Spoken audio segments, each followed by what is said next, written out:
السلام علیکم ورحمۃ اللہ وبرکاتہ۔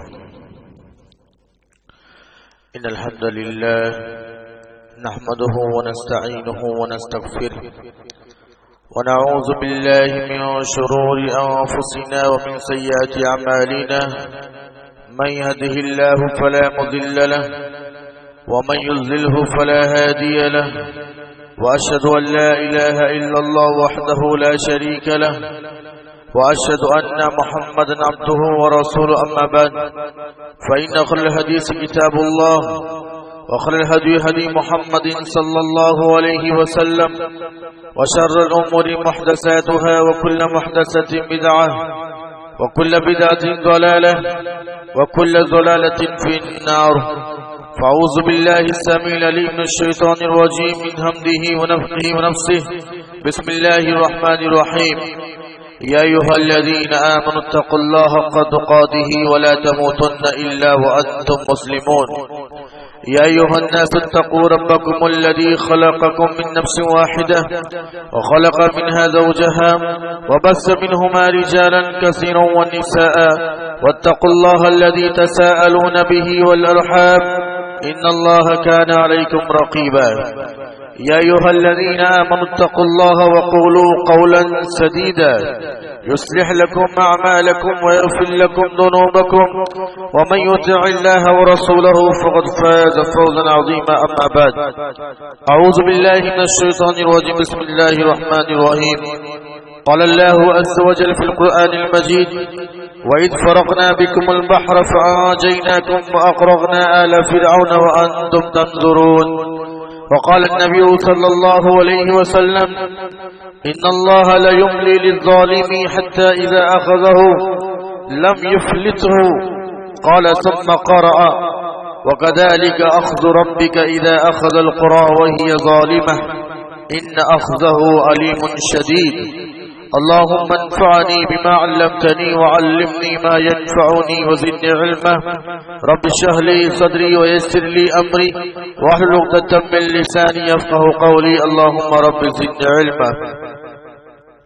خطبہ مسنونہ کے بعد اب لوگوں کے سامنے قرآن مجید کی سورہ بقرہ کی ایک آیت کریمہ آپ کے سامنے پڑھی گئی ہے، اور ساتھ میں صحیح بخاری کی ایک روایت آپ کے سامنے پڑھی گئی ہے.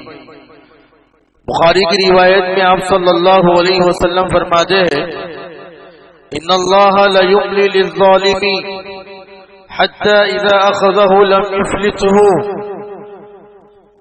بخاری کی روایت میں آپ صلی اللہ علیہ وسلم فرماتے ہیں کہ اللہ تعالیٰ ہر ظالم کو وقت دیتا ہے، ہر ظالم ظلم کرنے والے کو اللہ تعالیٰ مہلت دیتا ہے، سدھرنے کے لیے وقت دیتا ہے. ہر گنہگار کو، ہر فاسق کو، ہر ظلم کرنے والے کو، ہر ناحق عزت کو اچھالنے والے کو، ہر ناحق مال کھانے والے کو اللہ تعالیٰ چھوٹ دیتا ہے، مہلت دیتا ہے. ابھی کر لے کر لے کر لے. ان اللہ لا یملی للظالم. بخاری کی روایت میں آپ کے سامنے پڑھ رہا ہوں. اللہ تعالیٰ کی سنت ہے، اللہ تعالیٰ کا قانون ہے. اللہ تعالیٰ ہر ظلم کرنے والے کو، ہر گنہگار کو، ہر فاجر اور فاسق کو، جس نے دنیا کے اندر لوگوں کا مال ہڑپ کر لیا ہوگا، لوگوں کی زمینیں ہڑپ کر لی ہوگی، ایک دوسرے کا حق مارا ہوگا، وراثت کا مال لے لیا ہوگا، یتیم بچوں کا مال کھا لیا ہوگا، ایک دوسرے کی عزت پر داغدار کیا ہوگا، لڑائی جھگڑا قتل و غارت گیری کی ہوگی. الغرض جس نے بھی دنیا کے اندر جو بھی انسان ظلم کرتا ہے، اللہ کی سنت ہے اللہ تعالیٰ اسے مہلت دیتا ہے، چھوٹ دیتا ہے. لیکن حتی اذا اخذہ لم یفلته. اللہ تعالیٰ جیسے ہی اس کو پکڑنا شروع کرتا ہے، پھر اس کی پکڑ بڑی سخت ہوتی ہے، اس کو چھوڑتا نہیں ہے، تہس نہس کر دیتا ہے، نیست و نابود کر دیتا ہے، مٹا دیتا ہے، دنیائی ہستی سے اسے مٹا دیتا ہے. اللہ کی پکڑ میرے بھائیوں بڑی سخت ہوتی ہے. اللہ کی طرف سے ملنے والی مار پھٹکار یہ بہت ہی خطرناک ہوتی ہے. اسی کو اللہ کے نبی صلی اللہ علیہ وسلم نے فرمایا لم یفلتہ، جب اللہ تعالیٰ تمہیں پکڑے گا تو چھوڑے گا نہیں. اور اپنی دلیل پیش کرنے کے لیے اللہ کی رسول صلی اللہ علیہ وسلم نے قرآن مجید کی آیت کریمہ پیش کی. وَكَذَلِكَ أَخْذُ رَبِّكَ إِذَا أَخَذَ الْقُرَى وَهِيَ ظَالِمَةٌ إِنَّ أَخْذَهُ عَلِيمٌ شَدِيدٌ. پچھلی قوموں کو اللہ تعالیٰ نے پکڑ لیا، اللہ تعالیٰ نے ان کو عذاب میں مبتلا کر لیا. وہ لوگ ظالم تھے، وہ لوگ ظلم کرنے والے تھے، اللہ کی بات کو مانتے نہیں تھے، اپنے رسولوں کو جھٹلانے والے تھے. اللہ ان اخذہ علیم شدید، بے شک اللہ تعالیٰ کی پکڑ بڑی سخت رہی، نیست و نابود سے مٹا دیا. میں آپ کے سامنے مثالیں بیان کروں گا میرے بھائی. اللہ کی پناہ، اللہ اکبر. عذاب الہی، اللہ کی پکڑ سے ہر انسان کو ڈرنا چاہیے. ہر انسان کے خیال میں، اور خاص کر کلمہ پڑھنے والا مسلمان اور مومن، اس کے دل و دماغ میں یہ ہونا چاہیے کہ ایک ذات ہے جو مجھے بدلہ دے گی، بدلہ لینے والی ہے. جہاں پر اللہ تعالیٰ کی ذات رحمان ہے، رحیم ہے، وہیں پر اللہ کی ذات علیم بھی ہے، شدید بھی ہے. جہاں پر اللہ تعالیٰ کی ذات رحیم ہے، رؤوف ہے، ودود ہے، وہیں پر اللہ تعالیٰ کی ذات شدید بھی ہے. ان بطش ربک لشدید، تیرے رب کی پکڑ بڑی سخت ہے. اللہ تعالیٰ مجھے اور آپ کو بار بار قرآن مجید کی آیت کریمہ سے یہ اعلان کرتا ہے، سچیت کرتا ہے کہ مسلمانوں، مومنوں، انسانوں سدھر جاؤ. اللہ تعالیٰ کی پکڑ بڑی سخت ہوا کرتی ہے. مانا کی دنیا کے اندر تمہارے پاس اثر و رسوخ ہوں گے، مانا کی دنیا کے اندر تمہاری عزت ہوگی، تمہارے پاس رتبہ ہوگا، مقام ہوگا. لیکن جیسے ہی اللہ تعالیٰ پکڑنا شروع کرے گا تو اللہ تعالیٰ تمہارے نام و نشان مٹا دے گا. یہ قرآن مجید کی آیت کریمہ ہے. اللہ اکبر. اللہ تعالیٰ کیسے پکڑتا ہے انسان، کیسے پکڑنا شروع کرتا ہے؟ اچانک نہیں پکڑ لیتے. اللہ تعالیٰ سب سے پہلے چھوٹی چھوٹی آفتیں نازل کرتا ہے. کسی گھر پر، کسی سوسائٹی پر، کسی شہر پر، کسی کنٹری اور دیش میں اللہ تعالیٰ چھوٹے چھوٹے گناہ نافذ کرتا ہے. اللہ تعالیٰ کی سنت آپ کے سامنے بیان کر رہا ہے. اچانک نہیں پکڑتا. اللہ تعالیٰ مہلت بھی دیتا ہے سدھرنے کے لیے کہ بچہ سدھر جائے. چھوٹی آفتیں، چھوٹے چھوٹے عذاب نازل کرتا ہے. قرآن مجید کے اندر فرمایا گیا وَلَنُذِيقَنَّهُم مِّنَ الْعَذَابِ الْأَدْنَىٰ دُونَ الْعَذَابِ الْأَكْبَرِ لَعَلَّهُمْ يَرْجِعُونَ. جب اللہ تعالیٰ کوئی بڑا عذاب بھیجنا چاہتا ہے تو بڑا عذاب بھیجنے سے پہلے اللہ تعالیٰ چھوٹی عذاب میں اس کو مبتلا کرتا ہے، چھوٹی آفت اور مصیبت میں مبتلا کرتا ہے. لعلہم یرجعون. جو عقل مند انسان ہوتا ہے، جو سوچنے والا سمجھنے والا ہوتا ہے، وہ سدھر جاتا ہے. یہ اللہ تعالیٰ کی طرف سے پکڑ ہے، مجھے اللہ تعالیٰ کی طرف آ جانا چاہیے، اللہ کی دربار میں معافی مانگ لینی چاہیے. لعلہم یرجعون. اللہ تعالیٰ کی طرف سے ان چھوٹے عذاب کو دیکھ کر وہ اللہ تعالیٰ کی طرف آ جاتا ہے. موسیٰ علیہ السلام کی قوم نے بڑا ناشکری کی. موسیٰ کو جھٹلایا، ہارون کو جھٹلایا، خدائی کا دعویٰ کیا فرعون نے. موسیٰ کی قوم نے موسیٰ کی باتوں کو نہیں مانا، بڑی سرکشی کی موسیٰ کی قوم نے. اللہ تعالیٰ نے ان کو سدھرنے کا موقع دیا، چھوٹے چھوٹے عذاب نازل کیے.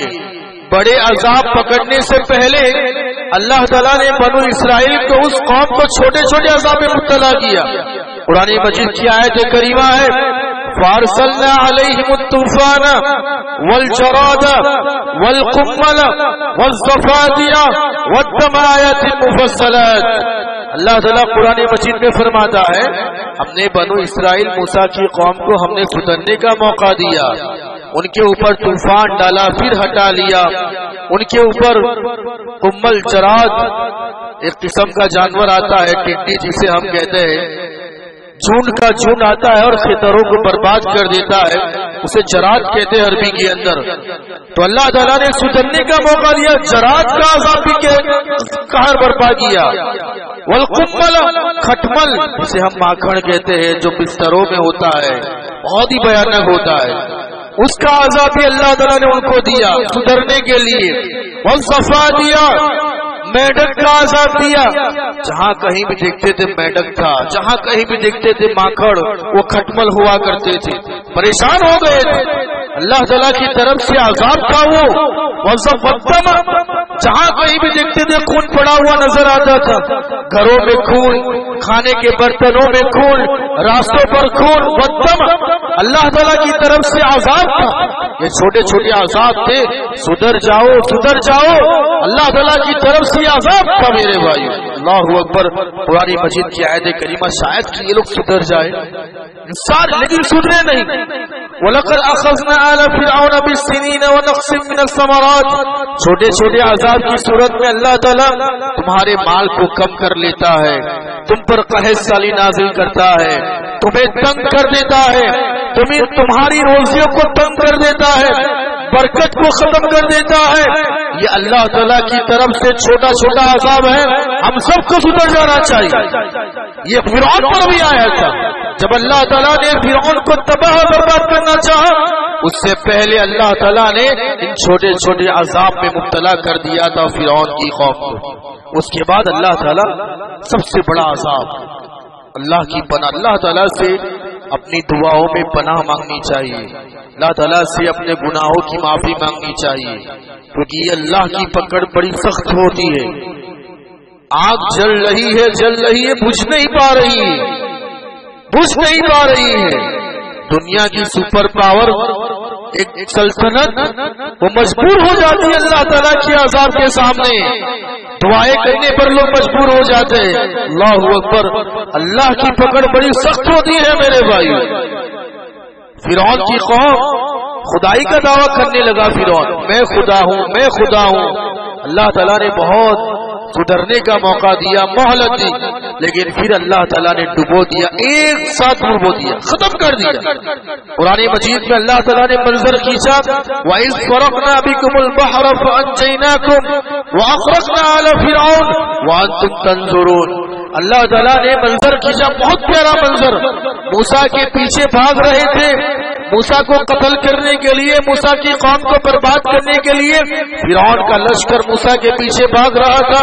فرعون کو اللہ تعالیٰ نے ایک سمندر پار کروا دیا۔ جب فرعون کی قوم آ گئی، اللہ تعالیٰ نے سمندر کو حکم دیا، وَأَغْرَقْنَا عَلَيْهِمْ، سارے کی سارے لشکر کو اللہ تعالیٰ نے اندر ڈبو دیا۔ وَأَنْتُمْ تَنظُرُونَ، ایک جھٹکے کے لیے، سیکنڈ کے لیے سب لوگ دیکھتے رہ گئے، کیا ہو گیا؟ اتنا بڑا لشکر تھا میرے بھائیوں، وَأَنْتُمْ تَنظُرُونَ، دیکھتے ہی دیکھتے رہ گئے، اتنا بڑا لشکر ڈبو دیا گیا۔ اللہ اکبر، بہت خطرناک ہوتا ہے۔ اسی طرح نوح علیہ السلام کی قوم کے بارے میں کون نہیں جانتا ہے؟ 950 سال تک نوح علیہ السلام نے سمجھایا، ارے قوم کے لوگوں سدھر جاؤ، ایک اللہ پر ایمان لے آؤ، بد اخلاقیاں چھوڑ دو، شرک مت کرو۔ 950 سال تک نوح علیہ السلام نے سمجھایا، قوم سمجھی نہیں۔ اس کے بعد کیا ہوا؟ اللہ اکبر، ایسی بارش، اوپر سے بھی بارش، نیچے سے بھی بارش، زمین پھٹ گئی، ابلنے لگی زمین، آسمان کے دروازے کھل گئے، آسمان سے بھی بارش، زمین سے بھی بارش۔ اللہ اکبر، ساری کی ساری قوم برباد ہو کر رہ گئی۔ فَفَتَحْنَا أَبْوَابَ السَّمَاءِ بِمَاءٍ مُنْهَمِرٍ وَفَجَّرْنَا الْأَرْضَ عُيُونًا، آسمان کے دروازے اللہ تعالیٰ نے کھول دیے، نوح کی قوم کو تباہ اور برباد کر دیا۔ مسلسل برسنے والی بارش نے نوح کی قوم کو ڈبو دیا۔ وَفَجَّرْنَا الْأَرْضَ عُيُونًا، آسمان تو آسمان، زمین بھی پھٹ پڑی اور زمین سے بھی پانی ابلنے لگا اور چشمے کی مانند نوح کی قوم کو بہا لے گیا۔ سب کی سب قوم نشٹ اور برباد ہو گئی۔ اللہ اکبر، اللہ کی پناہ۔ کبھی کبھی اللہ تعالیٰ صرف ہوا کی عذاب سے بھی مبتلا کرتا ہے۔ ہوا ہوتی ہے آندھی، جسے ہم کہتے ہیں۔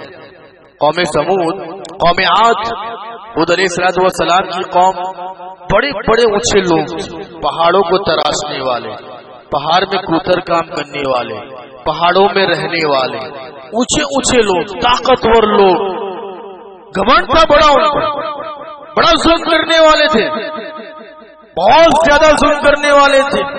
حضرت ہود علیہ السلام کی بات نہیں مانی، اللہ تعالیٰ نے زبردست سورہ حاقہ کے اندر منظر کھینچا، وَأَمَّا عَادٌ فَأُهْلِكُوا بِرِيحٍ صَرْصَرٍ عَاتِيَةٍ، ہم نے عاد کی قوم کو برباد کر دیا۔ کیسے برباد کیا؟ سرسرن عاتیہ، ایک زبردست آندھی کے ذریعے، آندھی کے ذریعے سخرہا علیہم 7 لیال و8 ایام، جو آندھی مسلسل 7 راتوں اور 8 دن تک ان پر چلتی رہی۔ ذرا اندازہ لگائیے، 7 دن اور 8 راتوں تک ان پر چلتی رہی۔ وہ آندھی میں رہے، طوفان آ گیا۔ و8 ایام حسوما فترى القوم فيها سرعا، جب آندھی ختم ہوئی تو اللہ تعالیٰ کہتا ہے جب تم آندھی ختم ہونے کے بعد اس قوم ہود کے لوگ یہ قوم عاد کو دیکھو گے تو جس طریقے سے ایک سوکھا پڑا ہوا کھجور کی ڈالی ہوتی ہے اس کے مانند یہ لوگ پڑے ہوئے تھے، سب سوکھے لاش بن کر پڑے ہوئے تھے۔ اللہ تعالیٰ نے منظر کھینچا، بہت پکڑ بہت سخت ہوتی ہے اللہ تعالیٰ کی۔ اللہ اکبر۔ اسی طرح چیخ کا عذاب، صرف چیخ اللہ تعالیٰ نے کان سننے کے لیے دیے، لیکن جب یہ چیخ ہو جاتی ہے تو یہ عذاب بن جاتا ہے۔ اللہ تعالیٰ نے قوم سمود کو، صالح علیہ السلام نے قوم سمود کو سمجھایا، بیچارے پیغمبر سمجھانے والے تھے، رسالات کو پہنچانے والے تھے، سمجھایا نہیں مانے، اٹھنی کو قتل مت کرو مت کرو، اٹھنی کو قتل کر دیے۔ اللہ تعالیٰ نے عذاب بھیجا، وَكَانُوا يَنْحِتُونَ مِنَ الْجِبَالِ بُيُوتًا آمِنِينَ، پہاڑوں کو تراش کر پہاڑوں کے اندر اپنے گھر بنانے والی یہ قوم تھی، پہاڑوں کے اندر کھوتر کام کر کے آرام سے رہنے والی یہ قوم تھی، اور یہ سمجھتی تھی کہ ہم آرام سے رہیں گے، ہمیں نہ عذاب پہنچے گا نہ ہمیں کوئی نقصان پہنچا سکتا ہے۔ بے خوف ہو کر، نڈر ہو کر وہ اندر رہا کرتے تھے، آمینین، بڑے نڈر ہو کر اندر رہا کرتے تھے۔ اپنی کاریگری پر بڑا ناز تھا انہیں، بڑا گھمنڈ تھا انہیں۔ فَأَخَذَتْهُمُ الصَّيْحَةُ مُصْبِحِينَ، صبح سویرے ایک چیخ نے ان کو برباد کر دیا۔ ایک چیخ آئی، وہ لوگ اٹھے ہی ختم ہو گئے۔ وہ قوم سمود والے بڑی خطرناک پکڑ ہوتی ہے۔ وما اغنى عنهم ما كانوا يكسبون، سارا کا سارا ڈھڑا رہ گیا، جو لوگ وہ اب ناز کرتے تھے اپنی کاریگری پر ناز، سب برباد ہو گیا۔ اللہ تعالیٰ اللہ۔ اور ایک عذاب اللہ تعالیٰ کی طرف سے سنگ باری پتھروں کا عذاب، یہ بھی بڑا خطرناک عذاب ہے۔ قوم لوط پر اللہ تعالیٰ نے عذاب بھیجا۔ فطری عادت کو مڑوڑنے والی، اپنی فطرت سے ہٹ کر کام کرنے والی یہ قوم تھی، بڑی بھیانک قوم تھی یہ۔ لوط علیہ السلام نے سمجھایا مت کرو میری قوم، اپنی ہوس کو پورا کرنے کے لیے، اپنی اچھا کو پورا کرنے کے لیے اللہ تعالیٰ نے تمہارے لیے عورتوں کا راستہ چنا ہے، اور تم نے عورتوں کے بدلے تم نے مردوں کا راستہ اپنا لیا۔ بہت بھیانک قوم تھی یہ۔ لوط علیہ السلام نے بڑا سمجھایا، یہاں تک کہ جب عذاب کے فرشتے آئے تو ان فرشتوں کو دیکھ کر ان کی نیت بھی خراب ہو گئی۔ قرآن کے اندر یہ منظر کھینچا گیا ہے، عذاب کے فرشتے تھے، ان عذاب کے فرشتوں نے اللہ تعالیٰ کی طرف سے آرڈر آ گیا، ساری قوم کو اوپر اٹھایا، اوپر اٹھا کر ان پر سنگ باری کی گئی، پتھروں کی بارش کی گئی۔ فلما جاء امرنا جعلنا عاليها سافلها وامطرنا عليه حجارة من سجيل منضود مسومة عند ربك۔ اللہ اکبر۔ پوری قوم کو اللہ تعالیٰ نے نیچے سے اوپر اٹھایا اور اوپر سے پتھروں کی بارش، اور ایسے پتھر جو پکی مٹی میں بنائے گئے تھے، ایک دم سخت پتھر، آرس کے پتھر جسے ہم کہتے ہیں، مٹی میں پکے ہوئے پتھر تھے۔ اور اتنا ہی نہیں، اللہ تعالیٰ کی طرف سے نام لکھا ہوا تھا، اس پر یہ پتھر گرے گا، اس پر یہ پتھر گرے گا۔ مسومۃ عند ربک، اپنے رب کی طرف سے وہ پتھر نشاندہی کرنے والا تھا، اس پر گرنا ہے، اس پر گرنا ہے، اس کو موت کے گھاٹ، اس کو ختم کرنا ہے۔ مسومۃ عند ربک۔ اللہ اکبر۔ وہ پتھروں کی بارش ہوئی، سارے کے سارے ختم ہو گئے، اور وہ زمین ایسے ہی پلٹ کر اللہ تعالیٰ نیچے اندر ڈھیر کر دیا۔ یہ عذاب لوط علیہ السلام پر ہے، بہت پکڑ، بہت خطرناک۔ لہذا انسان کو سدھر جانا چاہیے۔ یہ جو مہلت اللہ تعالیٰ ہمیں دیتا ہے، اس مہلت کو غنیمت جان کر اللہ تعالیٰ کی